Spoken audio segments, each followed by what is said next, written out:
ሰላም ጤና ይስጥልን የተወደዳችሁና የተከበራችሁ የአሁኑ ስፖርት አድማጭ ተመልካቾቻችን እንደምን አደራችሁልን። የዕለተ ቅዳሜ ስፖርታዊ መረጃዎችን አጠናቅረን ይዘን ቀርበናል። ዛሬ በእንግሊዝ ፕሪሚየር ሊግ እንዲሁም ደግሞ በሌሎች የአውሮፓ ሊጎች ጨዋታዎች ይካሄዳሉ። መርሲሳይድ ደርቢ ዛሬ እንግዲህ ቀን 9 ሰዓት ተኩል ላይ የሚደረግ ይሆናል። ስለ ሊቨርፑልና ኤቨርተን እንግዲህ ሰፋ ያለ መረጃን ይዘንላችሁ ነው የቀረብነው። ማንቸስተር ዩናይትድም ምሽት 2 ሰዓት ተኩል ላይ ጨዋታውን ያደርጋል። ማንቸስተር ሲቲም እንዲሁ ደግሞ ዛሬ ጨዋታ እንዳለው መርሃ ግብሩ ያሳየናል። ከሜዳው ውጪ በክሪስታል ፓላስ ሜዳ እንግዲህ የሚደረገው ጨዋታ ለማንቸስተር ሲቲ ፈታኝ ሊሆን እንደሚችል ነው እየተዘገበ የሚገኘው። አሌክሲ ማካሊስተር ምናልባትም በዛሬው ጨዋታ ላይ የመሰለፍ እድሉ ጠባብ ሊሆን እንደሚችል መረጃዎች እየወጡ ይገኛሉ። በስፔን ላሊጋም ጨዋታዎች አሉ። ባርሴሎና እንዲሁም ደግሞ ሪያል ማድሪድ ዛሬ ጨዋታቸውን ያደርጋሉ። የባርሴሎናው የተከላካይ ስፍራ ተጫዋች ለረጅም ጊዜ ከጉዳት ጋር ሲሰቃይ የነበረው አራሆ ወደ ሜዳ የመመለስ እድሉ በአሁኑ ሰዓት ሰፊ እንደሆነ ነው እየተገለጸ የሚገኘው። በዛሬም ጨዋታ ላይ ምናልባት ከተቀያሪ ወንበር ተነስቶ ጨዋታውን ሊያደርግ እንደሚችል መረጃዎች እየወጡ ይገኛሉ። በጣሊያን ሴሪየም ጨዋታዎች አሉ። ጁቬንቱስ እንዲሁም ደግሞ ሮማ ዛሬ ጨዋታቸውን እንደሚያደርጉ መርሃ ግብራቸው የሚያሳይ ነው የሚሆነው። በጀርመን ቡንደስሊጋም እንግዲህ ባየር ሙኒክ ከሄዴኒየም ጋር የሚያደርገው ጨዋታ ይጠበቃል። ቦሩሲያ ሞንቸንግላድባ ከቦሩሲያ ዶርትመንድ ተጠባቂው የዛሬው ጨዋታ ነው። በጀርመን ቡንደስሊጋ በፈረንሳይ ሊጓንም ጨዋታዎች አሉ። የእነዚህንም ጨዋታዎች ጥቆማ የምናደርስላችሁ ነው የሚሆነው የተወደዳችሁና የተከበራችሁ አድማጮቻችን። እንዲሁም ደግሞ ወደ ተለያዩ ክለቦች በመግባት እንግዲህ ወደ ምትደግፏቸው ክለቦች በመግባት የተለያዩ መረጃዎችን የምንሰጣችሁ ነው የሚሆነው። ማንቸስተር ዩናይትድ፣ ማንቸስተር ሲቲ፣ ሊቨርፑል፣ አርሰናል፣ ቼልሲ፣ ሪያል ማድሪድ፣ ባርሴሎና እንዲሁም ደግሞ የተለያዩ የአውሮፓ ክለቦችን ያጠናቀሩ መረጃዎችን ይዘንላችሁ ነው የምንቀርበው። ከእናንተ የሚጠበቀው ሁሌም እንደምንላችሁ ሰብስክራይብ በማድረግ የቤተሰባችን አባል እንዲሆኑ ነው የምንጋበዛችሁ። ሀሳብ አስተያየትም ካላችሁ ኮሜንት ቦክስ ላይ ብታጋሩን ደስ ይለናል። በተለይም እንግዲህ ዛሬ በርካታ ጨዋታዎች እንደመኖራቸው መጠን ሀሳብ አስተያየታችሁን ወይም ደግሞ ግምታችሁን ኮሜንት ቦክስ ላይ ብታጋሩን ደስ ይለናል። የተወደዳችሁና የተከበራችሁ አድማጮቻችን ቀን 9 ሰዓት ተኩል ላይ በሚደረገው ጨዋታ ኤቨርተን ከሊቨርፑል በጉዲሰን ፓርክ የሚያደርጉት ጨዋታ እጅግ በጣም ተጠባቂ ጨዋታ ነው። ይህንም ጨዋታ ኮሜንት ቦክስ ላይ ግምታችሁን እንድታስቀምጡልን ነው የምንጋብዛችሁ። እንዲሁ ደግሞ ምሽት 2 ሰዓት ተኩል ላይ ማንቸስተር ዩናይትድ ከኖቲንጋም ፎረስት የሚያደርጉት ሌላኛው ተጠባቂ ጨዋታ ነው። ይህንን ጨዋታ ኮሜንት ቦክስ ላይ ግምታችሁን እንድታስቀምጡልን እንጋብዛችኋለን። ትክክለኛውን ግምት ላገኘ እንዲሁም ደግሞ ትክክለኛውን ግምት ለሰጠን አድማጭ ተመልካቾቻችን እኛ ደግሞ የካርድ ሽልማት የምናበረክት ነው የሚሆነው። 3 ሰዎችን መርጠን እንግዲህ ትክክለኛ ግምት ላገኙ ሰዎች እንሸልማለን። ሁላችሁም ተሳተፉ በማለት የምንጋብዛችሁ ይሆናል። ኤቨርተን ከሊቨርፑል በጉዲሰን ፓርክ እንዲሁም ደግሞ ማንቸስተር ዩናይትድ ከኖቲንጋም ፎረስት በኦልድ ትራፎርድ የሚያደርጉት እነዚህ ሁለቱን ጨዋታዎች ነው እንድትገምቱ የምንጋብዛችሁ። እኛ ግን ቀጥታ ወደ ፕሮግራሞቻችን ነው የምናልፈው። ቅድሚያም እንግዲህ ዛሬ የሚደረጉ የእንግሊዝ ፕሪሚየር ሊግ ጨዋታዎችን በማስቀደም ነው የምንጀምረው። ከዛ የመረጃ ግብዓታችንን አስመልክቶ እንግዲህ የተለያዩ ክለቦችን እየተመለከትን የምንቀጥል ይሆናል። አብራችሁን እንድትቆዩ ነው የምንጋብዛችሁ። እኛ ወደ ጨዋታ ዳሰሳ አለፍን። ዛሬ በእንግሊዝ ፕሪሚየር ሊግ በርካታ ጨዋታዎች ይደረጋሉ። በተለይም ደግሞ ዛሬ 9 ሰዓት ተኩል ላይ የሚደረገው የኤቨርተንና የሊቨርፑል የመርሲሳይድ ደርቢ ጨዋታ እጅግ በጣም ተጠባቂ ጨዋታ ነው። በኤቨርተን ስቴዲየም የሚደረገው ይህ ጨዋታ እንግዲህ ከባድ ፉክክር ይታይበታል ተብሎ ይጠበቃል። በእርግጥ ኤቨርተን 15ኛ ደረጃ ላይ ነው መቀመጥ የቻለው፣ ሊቨርፑል ግን 1ኛ ደረጃ ላይ ነው ያለው። ነገር ግን እንደ ታሪክና እንደ ተቀናቃኝነታቸው እንግዲህ በርካታ ማህበረሰብ ይህንን ጨዋታ የሚጠብቀው ይሆናል። ቀን 9 ሰዓት ተኩል ላይ የሚደረግ የእንግሊዝ ፕሪሚየር ሊግ የመክፈቻ ጨዋታ ነው በ15ኛ ሳምንት መርሃ ግብር። እንዲሁ ደግሞ 12 ሰዓት ላይ 3 ጨዋታዎች ይደረጋሉ። አስቶን ቪላ ከሳውዛምፕተን በቪላ ፓርክ ስቴዲየም የሚያደርጉት ጨዋታ ተጠባቂ ነው። ብሬንትፎርድም ከኒውካስል ጋር ይጫወታል። ክሪስታል ፓላስ ከማንቸስተር ሲቲም የሚያደርጉት ጨዋታ ተጠባቂ ነው። ክሪስታል ፓላስ በሜዳውና በደጋፊዎቹ ፊት እንግዲህ ማንቸስተር ሲቲን የሚያስተናግድ ይሆናል። ይህ ጨዋታ እንግዲህ በሴልሃርስት ፓርክ የሚደረግ ጨዋታ ነው። ማንቸስተር ሲቲ የማሸነፍ ግስጋሴውን የሚቀጥልበት ጨዋታ የመሆኑ እድል ሊሰፋ እንደሚችል በርካቶች እየገመቱ ይገኛሉ። ይህንንም እንግዲህ 12 ሰዓት ላይ በሚጀምረው ጨዋታ የምንመለከተው ይሆናል። ሌላኛው 2 ሰዓት ተኩል ላይ የሚደረገው የኖቲንጋም ፎረስትና የማንቸስተር ዩናይትድ ጨዋታ ነው። የጨዋታ እንግዲህ በኦልድ ትራፎርድ ስቴዲየም የሚያደርጉት ጨዋታ ተጠባቂ እንደሆነ ነው በእንግሊዝ ፕሪሚየር ሊግ የምንመለከተው። በስፔን ላሊጋም እንግዲህ 4 ጨዋታዎች ይደረጋሉ። ላስ ፓልማስ ከሪያል ቫላዶሊድ፣ ሪያል ቤቲስ ከባርሴሎና፣ ቫሌንሺያ ከሪያዮ ቫልካኖ እንዲሁም ጄሮና ከሪያል ማድሪድ ጋር የሚያደርጉት ጨዋታ ተጠባቂ ነው። በዛሬው ዕለት እንግዲህ አራሆ ለባርሴሎና የመመለስ እድሉ ሰፊ በመሆኑ ምክንያት አስደሳች ዜናን እየሰሙ ይገኛሉ። ባርሴሎናዎች የተጫዋች ለበርካታ ጊዜያት ከጉዳት ጋር ሲሰቃይ እንደነበር እናስታውሳለን። ነገር ግን ምናልባትም ዛሬ በቤንች ላይ የመቀመጥ እድሉ ሰፊ እንደሆነ ነው መረጃዎች እየወጡ የሚገኙት። በጣሊያን ሴሪያም 3 ጨዋታዎች ይካሄዳሉ። ጄኖዋ ከቶሪኖ፣ ጁቬንቱስ ከቦሎኛ፣ ሮማ ከሊቼ የሚያደርጉት ጨዋታ በጣሊያን ሴሪያ እነዚህ ተጠባቂ ጨዋታዎች ናቸው። በጀርመን ቡንደስሊጋ ደግሞ ባየር ሌቨርኩሰን ከሴንት ፖሊ፣ ባየር ሙኒክ ከሄዴኒየም፣ ኢንትራንክ ፍራንክፈርት ከኦግስበርግ፣ ቦቹም ከወርደር ብሬመን፣ ሆልስቲያን ኬል ከአርቢ ሌፕዚግ እንዲሁም ደግሞ ቦሩሲያ ሞንቼንግላድባ ከቦሩሲያ ዶርትመንድ ጋር የሚያደርጉት ጨዋታ እጅግ እጅግ በጣም ተጠባቂ መራህ ግብሮች ናቸው። በፍሬንች ሊግ 1ም 3 ጨዋታዎች ይደረጋሉ። ሞናኮ ከቱሉስ፣ ኒስ ከሊሃርቭ አንገርስ እንዲሁም ደግሞ ከኦሎምፒክ ሊዮን ጋር የሚያደርጉት ጨዋታዎች ዛሬ ተጠባቂ ጨዋታዎች ናቸው። ወደ እንግሊዝ ፕሪሚየር ሊግ ስንመለስ እንግዲህ ኤቨርተን ከሊቨርፑል የሚያደርጉት ጨዋታ ዛሬ ተጠባቂ እንደሆነ ነግረናቸዋል። በሁለቱም በኩል የተጎዱ ተጫዋቾችን ስንመለከት ጄምስ ጋርነር በኤቨርተን በኩል ዛሬ የማይኖር ተጫዋች እንደሆነ መረጃው ያሳየናል። በሊቨርፑል በኩል ደግሞ በርካታ ተጫዋቾች ናቸው ጉዳት ላይ የሚገኙት። በረኛው አሊሰን ቤከርን ጨምሮ እንግዲህ ዲያጎ ጆታ፣ ኢብራሂማ ኮናቴ፣ ኮስታስ ቲሚካሽ እና ኮነር ብላርሌ እነዚህ ተጫዋቾች በጉዳት ምክንያት የማይሰለፉ ተጫዋቾች እንደሆኑ ያሳየናል። ቀጣይ ጨዋታ ምናልባትም ዛሬ የቢጫ ካርድ የሚመለከቱ ከሆነ ቀጣይ ጨዋታቸውን እነማን ያልፋቸዋል የሚለውን ለመመልከት ያህል እንግዲህ ማይክል ኪን ከኤቨርተን በኩል እንግዲህ 4 ቢጫ ካርዶች ያለው ተጫዋች ነው። ዛሬ ቢጫ ካርድ የሚያይ ከሆነ ቀጣይ ጨዋታው እንደሚያመልጠው ነው መረጃዎች የሚያሳዩት። በሊቨርፑል በኩል ደግሞ ጉዳት ላይ የሚገኘው ኢብራሂማ ኮናቴ እንዲሁም ደግሞ የመሃል ተጫዋቹ ራያን ግራቨንበርች እነዚህ ሁለቱ ተጫዋቾች እንግዲህ 4 ቢጫ ያላቸው ተጫዋቾች ናቸው። ምናልባትም ግራቨንበርች ዛሬ ቢጫ የሚያይ ከሆነ እንግዲህ ቀጣይ ጨዋታው እንደሚያመልጠው ነው እየተገለጸ የሚገኘው። ማካሊስተር ምናልባትም የጉዳት ዝርዝር ውስጥ የመግባት እድሉ በአሁኑ ሰዓት ሰፊ ሊሆን እንደሚችል እየተገለጸ ይገኛል። ትንሽ አጠራጣሪ ነገሮች እንዳሉ መረጃዎች እየወጡ ይገኛሉ። ይሄ ነገር እንግዲህ ምናልባት ለሊቨርፑሎች የመሃል ሜዳቸውን ለማሳሳት ትንሽ ችግር ሊሆን እንደሚችል ነው እየተገለጸ የሚገኘው። ያለፉትን 5 ጨዋታዎች ስንመለከት ሊቨርፑል ከ5ቱ እንግዲህ 4ቱን ማሸነፍ ችሏል። የመጨረሻ ጨዋታውን በሴንት ጄምስ ፓርክ ከኒውካስል ጋር ያደረጉትን ጨዋታ 3-3 የወጡበት ጨዋታ ብቻ ነው አቻ መውጣት የቻሉት። ያለፉትን ተከታታይ 11 ጨዋታዎች ካሸነፉ በኋላ ነው ከሜዳቸው ውጪ በ14ኛ ሳምንት ከኒውካስል ጋር ያደረጉትን ጨዋታ 3 አቻ መውጣት የቻሉት። በመጨረሻው ወይም በ9ኛው ደቂቃ ላይ በሻር በተቆጠረባቸው ጎል ነበር ይህን ጎል ተቆጥሮባቸው እንግዲህ አቻ መውጣት የቻሉት ወይም ደግሞ 2 ነጥብ መጣል የቻሉት። በተቃራኒው ኤቨርተን ስንመለከት ካለፉት 5 ጨዋታዎች አንድ ጨዋታ ብቻ ነው ማሸነፍ የቻሉት። ሁለቱን ሲሸነፉ ሁለቱን ደግሞ አቻ መውጣት ችለዋል። በማንቸስተር ዩናይትድ 4-0 የተሸነፉበትን ጨዋታ እናስታውሳለን። ያለፈው የ14ኛ ሳምንት የእንግሊዝ ፕሪሚየር ሊግ ላይ ደግሞ በሜዳቸው በጉዲሰን ፓርክ ያደርጉትን ጨዋታ እንግዲህ ወልቭስን 4-0 ማሸነፋቸው አይዘነጋም። ኤቨርተን የመጨረሻ ጨዋታውን አሸንፎ ሲመጣ ሊቨርፑል በተቃራኒው አቻ ወጥቶ ነው የመጣው። ዛሬም እንግዲህ ከሜዳው ውጭ የሚያደርገው ጨዋታ ነው። በሊቨርፑል በኩል እንደ ሁለቱ ተቀናቃኝነታቸው እንግዲህ እጅግ በጣም ታሪካዊ ተቀናቃኝ እንደመሆናቸው መጠን እንግዲህ ያለፉትን ሙሉ ጨዋታዎች ስንመለከት 66 ጊዜ ኤቨርተን ማሸነፍ ችሏል። በተቃራኒው 94 ጊዜ ነው ሊቨርፑል ማሸነፍ የቻሉት። 77 ጊዜ ደግሞ አቻ መውጣት ችሏል። የመጨረሻ የ5 የእርስ በርስ ጨዋታቸውን ስንመለከት ኤቨርተን የመጨረሻውን ጨዋታ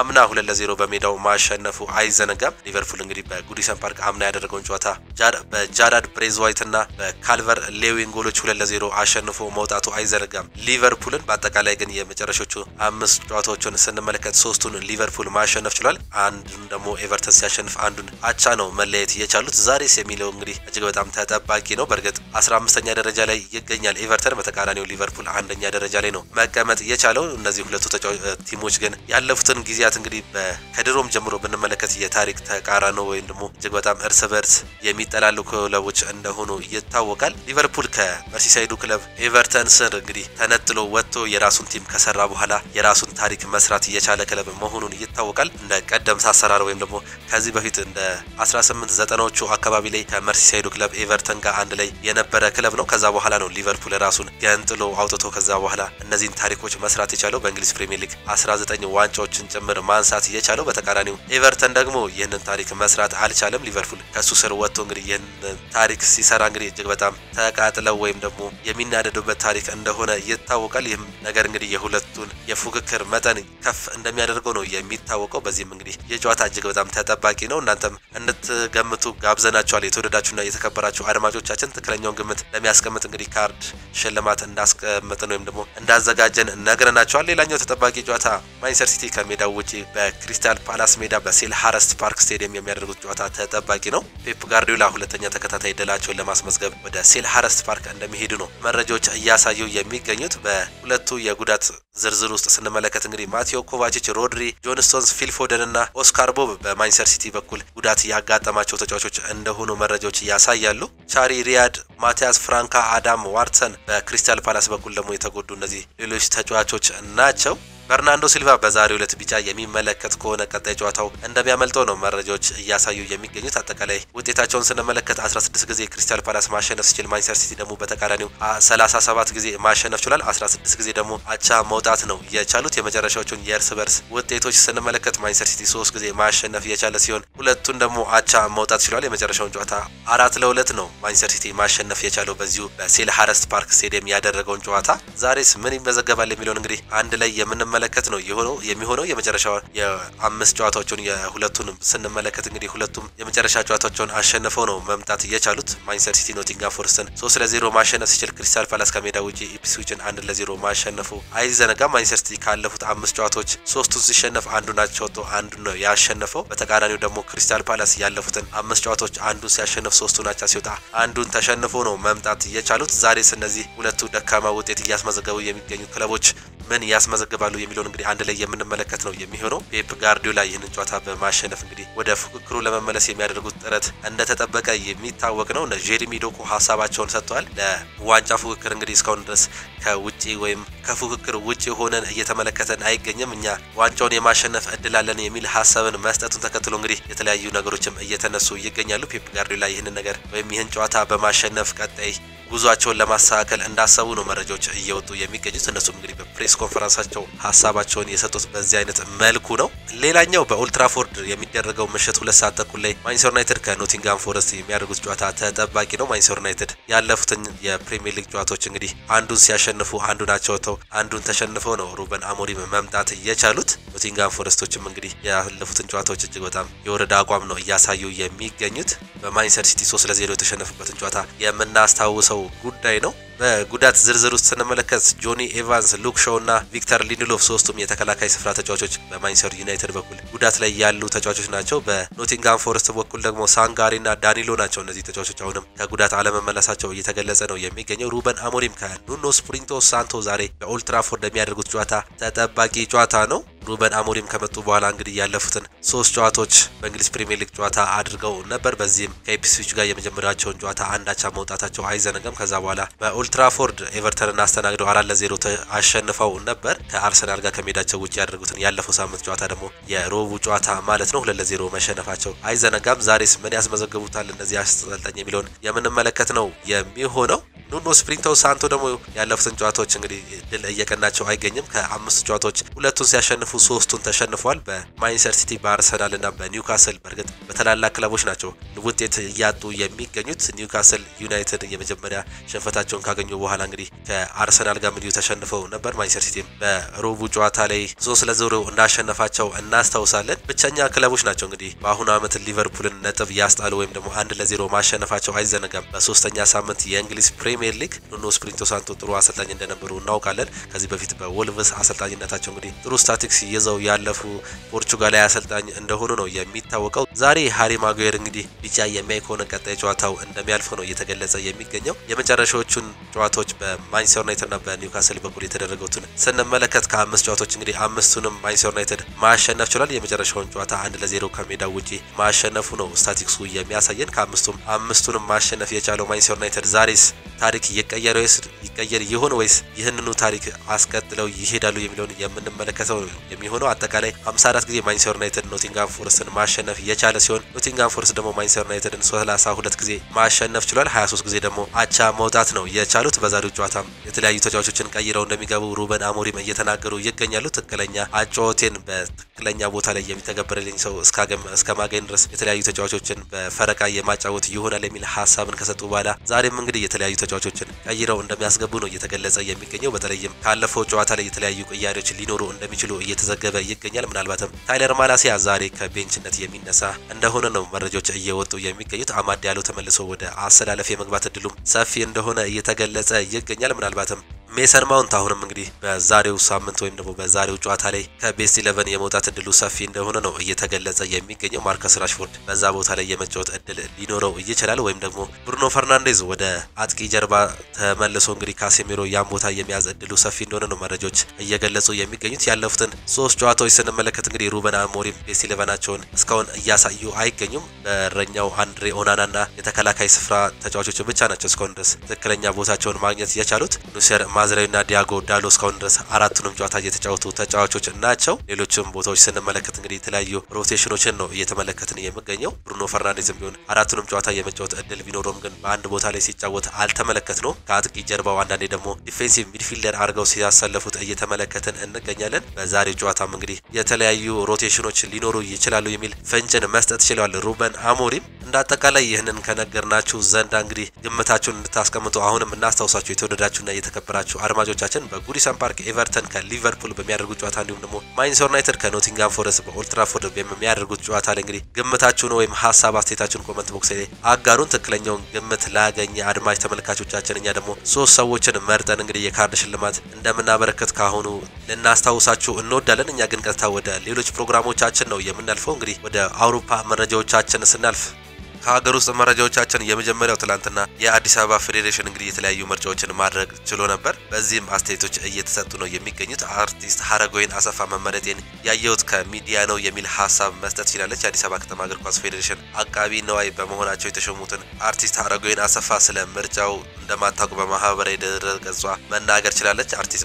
አርቲስቷ በፌስቡክ የማህበራዊ ትስስር ገጽ ላይ ባሰፈረችው መልእክት መሰረት መመረጤን ያወቅኩት እኔም በማህበራዊ ሚዲያ ተሰራጭቶ ነው የሚል ሀሳብን ነው መስጠት የቻለችው። በወዳጆቼ ጥቆማ ወደ ማህበራዊ ሚዲያ ስገባ ተመረጭቼ ያየሁት መረጃ በፍጹም የማላቀውና ሌላኛው ሰው ዘግይቶ ያየሁት ነበር የሚል ሀሳብን ነው መስጠት የቻለችው አርቲስት ሀረገወይን አሰፋ። አርቲስቷ አክላም ስልክ ተደውሎ በፕሮሞሽን መድረክ መምራትና መሰል ጉዳዮች በሙያ እንድታግዝ ተጠይቃ እንደነበር አስረድታለች። ለተቀረበውም ጥያቄ ፈቃደኛ በመሆኗ በሙያ አይግዛቸዋለሁ የሚል ምላሽን በስልክ ሰጥቻለሁ። መረጃም ሲባል በፈቃደኝነት ልክ ያለው የሚል ሀሳብን ነው መስጠት የቻለችው። ከዚህ ውጪ ጊዮን ሆቴል እየተካሄደ ስለነበረው ስብሰባ የማውቀው ነገር አልነበረችው ያለችው አርቲስቷ በቦታውም አልነበሩ ጥሪም አልደረሰኝም በማለት ነው መናገር የቻለችው። ይህች አርቲስት እንግዲህ ትላንትና አቃቢ በመሆን መመረጧ የሚዘነጋ አይደለም። በዚህም እንግዲህ ይህን ነገር እኔ አላውቅም በሙያዬ ለማገዝ ብቻ ነው ፋይሌን የላኩት እንጂ ለዚህ አልነበረም የሚል ሀሳብን ነው በማህበራዊ ትስስር ገጿ መስጠት እየቻሏቸው። አሁንም እንግዲህ ይህ ነገር እጅግ በጣም አጠያቂ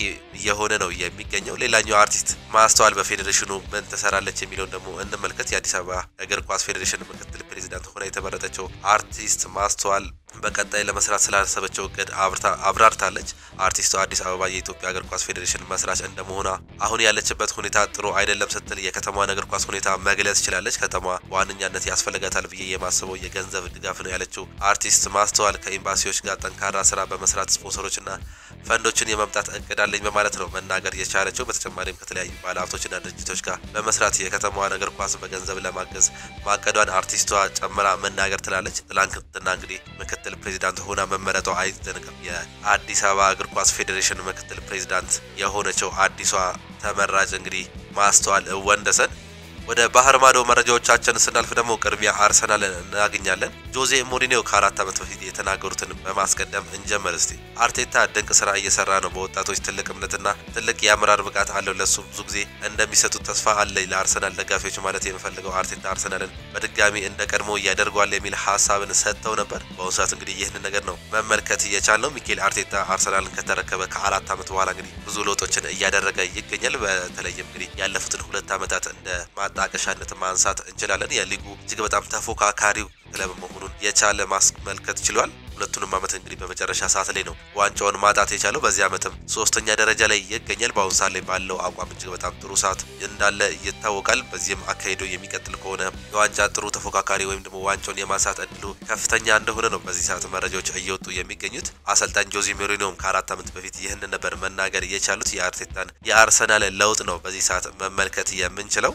የፕሪሚየር ሊግ ኦፊሻል ገጽ አርሰናልን ኪንግ ኦፍ ኮርነር ወይም ደግሞ የማዕዘን ምት ንጉስ በማለት ገልጾታል። የአርሰናል የቆሙ ኳሶች አሰልጣኝ ኒኮላስ ቮቨር በሚካኤል አርቴታ በሚመራው በክለብ ውስጥ ትልቅ ሚና የሚጫወት ሰው እንደሆነ እየተመለከትን እንገኛለን። የወጣት የአርሰናል ቁልፍ ሰው ጨዋታውን በመተንተን እና አዲስ ሀሳቦችን በመፍጠር አቀራቡ የሚታወቀው የቆሙ ኳስ ማስተሩ ጆቨር አርሰናልን በሴት ፒስ ቁልፍ ለውጥ እና ያመጣና የአርሰናልን የአውሮፓ ውስጥ ካሉ ቡድኖች በቆሙ ኳሶች አጠቃቀም ለተጋጣሚ ቡድን በጣም ኃይለኛና አስፈሪ በቡድኖች ማድረጉን ተመልክተናል። ኒኮላስ ጆቨር አርሰናልን በ2021 የውድድር ዓመት ከተቀላቀለ በኋላ የአርሰናል የማዕዘን ምትና የቅጣት ምቶችን ወደ ጎል የመቀየር አስደናቂ መሻሻሎችን ክለቡ ላይ አስመልክቶናል። ጆቨር ወደ አርሰናል ከመምጣቱ በፊት በነበረው የውድድር ዓመት አርሰናል ከቆሙ ኳሶች ያስቆጠራቸው የጎል ብዛቶች 6 ግቦችን ብቻ ቢሆንም ይህ አሃዝ ከዚያ በኋላ በ4 እጥፍ መጨመር ችሏል። አርሰናል በቻምፒየንስ ሊግ ከሜዳው ውጪ ስፖርቲንግ ሊዝበንን 5-1 ባሸነፈበት ጨዋታ የጆቨር ታክቲክ እና ብልሃቱ በሊዝበን ስር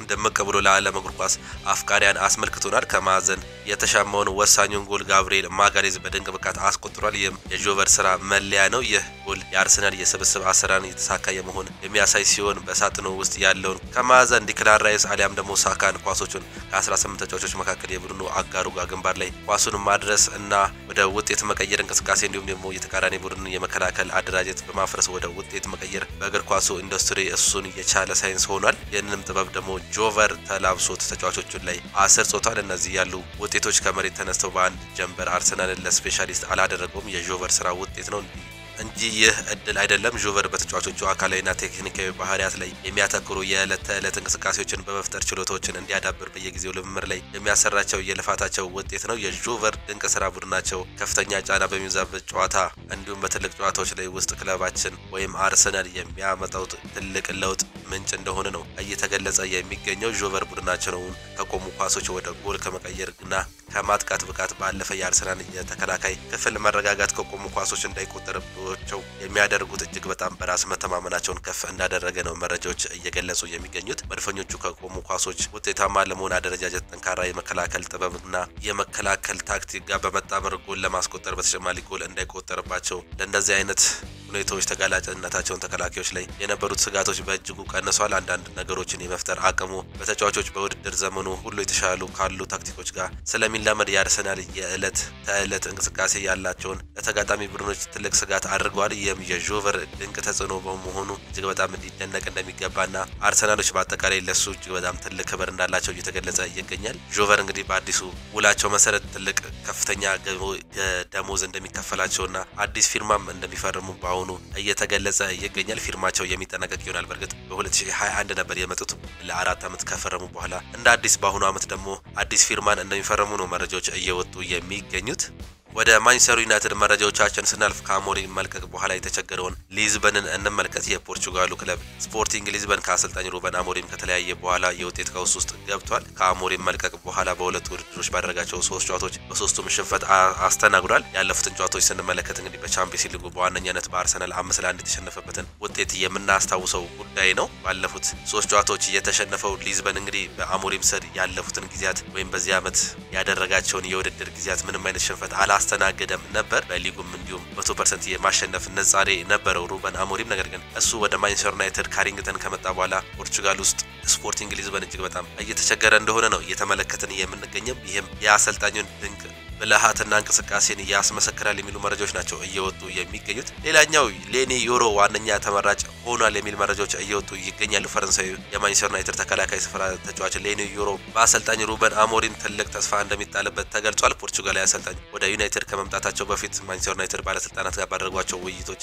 በትልቅ ደረጃ ከሚጠብቋቸውና ከሚሰሩት ዋነኛ አካል ከሆኑት ውስጥ ሌኒ ዮሮ አንዱ መሆኑን ተገልጿል። በዚህም እንግዲህ ዮሮ በቀጣይ የማንቸስተር ዩናይትድ ጨዋታዎች በቋሚ አሰላለፍ ውስጥ ይከተታል ተብሎ እንደሚጠበቅ ነው እየተገለጸ የሚገኘው። ይህንም እንግዲህ ፋብሪዚዮ ሮማኖ ነው ማጋራት የቻለው። በእርግጥ ሩበን አሞሪምም ከዚህ በፊት ስለ እሱ ተጫዋች ወይም ስለ ሌኒ ዮሮ ሀሳባቸውን ሰጥተዋል። የተጫዋች እጅግ በጣም ድንቅ የመከላከል ብቃት አለው፣ ዋን ቱ ዋን እንዲሁም ደግሞ የብቻ ለብቻ አጋጣሚዎችን እጅግ በጣም የሚጠቀም ተጫዋች ነው። ብዙ ፈጣን ኳሶችንም ደግሞ በዘመናዊ መልኩ የመከላከል አቅም ያለው ተጫዋች ነው። እጅግ በጣም ይጠቅመኛል የሚል ሀሳብን መስጠታቸው አይዘነጋም። ይህንንም ፋብሪዚዮ ሮማኖ ማጋራት ችሏል። ማንቸስተር ዩናይትድ የአልፎንሶ ዴቪስን ዝውውር በቁም ነገር ይዘውታል የሚል መረጃ እየወጣ ይገኛል። ማንቸስተር ዩናይትድ ካናዳዊውን የባየር ሙኒክ የመስመር ተመላላሽ አልፎንሶ ዴቪስን ለማስወር በንቃት እንቅስቃሴ ላይ እንደሚገኙ እየተገለጸ ይገኛል። ተጫዋቹ በባሪያኖቹ ቤት ያለው ውል በመጪው ክረምት እንደሚጠናቀቅ ይታወቃል። ሆኖም ዩናይትድ ተጫዋቹን እስከ ክረምት ጠብቆ በነፃ የማዘዋወር ይልቅ በመጪው ጥር በአነስተኛ የዝውውር ሂሳብ ለማስከፈል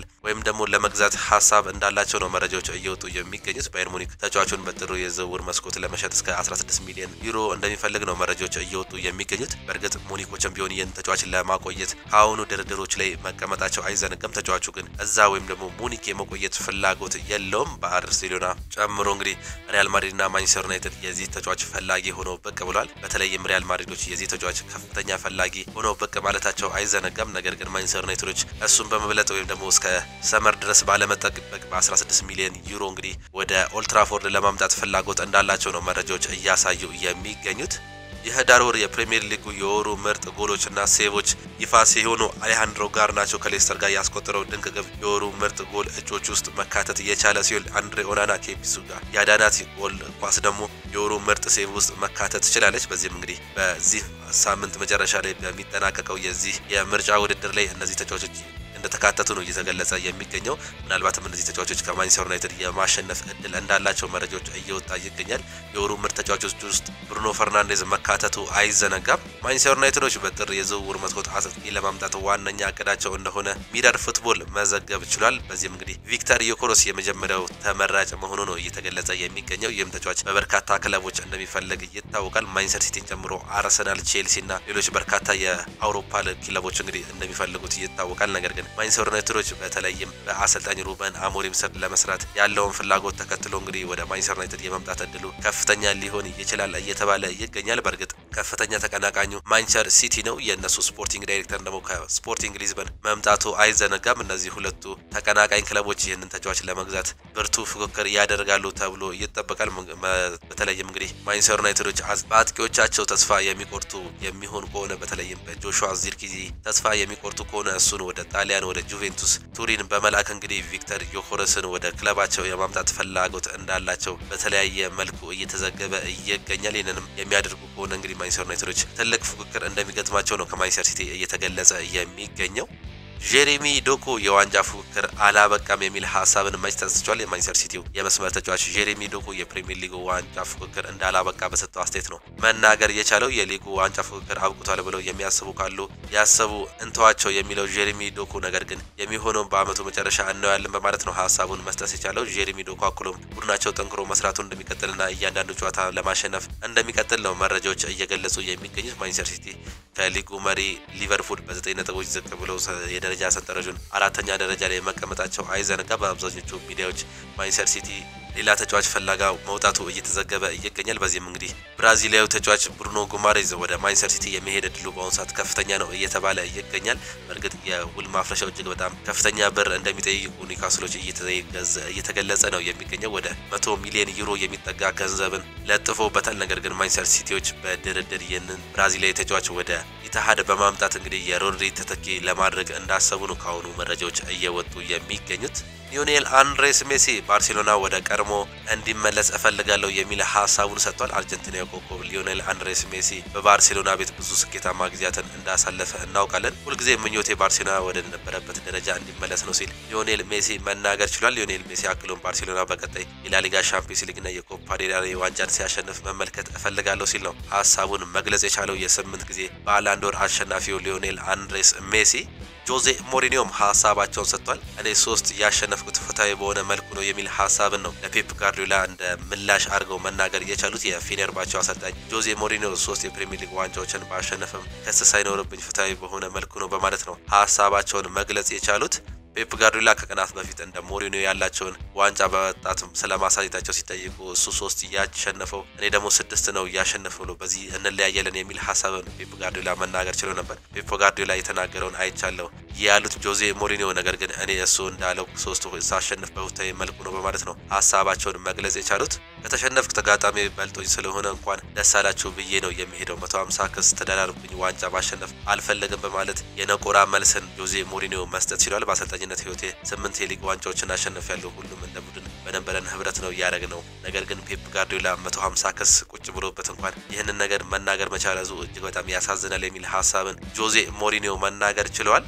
የቶተናሙ አሰልጣኝ አንጌ ፖስቴኮግሉ ሀሳባቸውን ሰጥቷል። ቀጣይ ከባድ ጨዋታዎችን አሉን የሚል ሀሳብ ነው መስጠት የቻሉት የቶተናሙ ዋና አሰልጣኝ አንጌ ፖስቴኮግሉ ከትላንት በስቲያ በምሽቱ በበርንማውዝ ሽንፈት ብስጭት ውስጥ መግባታቸውን የገለጹት አሰልጣኙ ቶተናም ትላንት ምሽት እንግዲህ ያደረገውን የሊግ መራግብር 1-0 በሆነ ውጤት መሸነፍ ችሏል። በውጤቱ በጣም ተበስጫቻለሁ ያሉት ፖስቴኮግሉ ውጤቱን ለማስተካከል መፋለማችንን እንቀጥላለን በማለት ነው መናገር የቻሉት። በቀጣይ የምናደርጋቸው ጨዋታዎች በጣም ከባድ ናቸው፣ ራሳችንን ወደ ትክክለኛው መንገድ ካልመለስን ችግር ውስጥ እንገባለን ሲሉ አሰልጣኙ አክለው ተናግሯል። በጥር ተከላካይ ሲያስፈርሙ እንደሆነ የተጠየቁት አሰልጣኙ ይህ እሁድ ከቼልሲ ጋር ላለን ጨዋታ አይረዳንም ሲሉ ነው ሀሳባቸውን መስጠት የቻሉት። ቀጣይ ጨዋታቸው ከቼልሲ ጋር መሆኑ ይታወቃል። ምሽት በተደረገ ሌላ ጨዋታ ፉልሃም ብራይተንን 3-1 በሆነ ውጤት ማሸነፋቸው ነው ይፋ እየተደረገው። የሴሪያ የወሩ ወር ምርጥ ተጫዋቾች ታውቋል። የ14ኛ ሳምንት የሴሪያ የጣሊያን የወራ ምርጥ ተጫዋቾች ይፋ ሲደረግ በዚህ መሰረትም እንግዲህ የፊዮሬንቲናው የፊት መስመር ተጫዋች ሞይስኪን የህዳር ወር የጣሊያን ሴሪያ ምርጥ ተጫዋች በመባል ነው መመረጥ እየቻለው። ጣሊያናዊ ተጫዋች ሞይስኪን ውድድር አመቱ ላይ ፊዮሬንቲና 9 የሊግ ግቦችን አስቆጥሮ አንድ አመቻችቶ ማቀበል የቻለ ተጫዋች ነው። የተወደዳችሁና የተከበራችሁ የአሁኑ ስፖርት አድማጭ ተመልካቾቻችን ለዛሬ ዘንላችሁ የቀረብናቸው ስፖርታዊ መረጃዎቻችን ይህንን ይመስሉ ነበር። ፕሮግራሞቻችን እንዴት አያችኋቸው? ሀሳብ አስተያየታችሁን ኮሜንት ቦክስ ላይ በታጋሩን ደስ ይለናል። ላይክ በማድረግ ደግሞ ፕሮግራሞቻችን እንድትጀምሩ ነው የምንጋብዛችሁ። የእናንተ ላይክ ማድረግ እኛን እጅግ በጣም ያበረታታናልና ላይክ በማድረግ ፕሮግራሞቻችን ጀምሩ እኛ እንላለን። እኛ ግን በዚሁ ፕሮግራሞቻችንን ነው የምንጨርሰው። በጠዋት ፕሮግራማችን እስከምንገናኝ ድረስ ቻው ቻው። መልካም ጊዜ፣ መልካም ምሽት ይሁንላችሁ።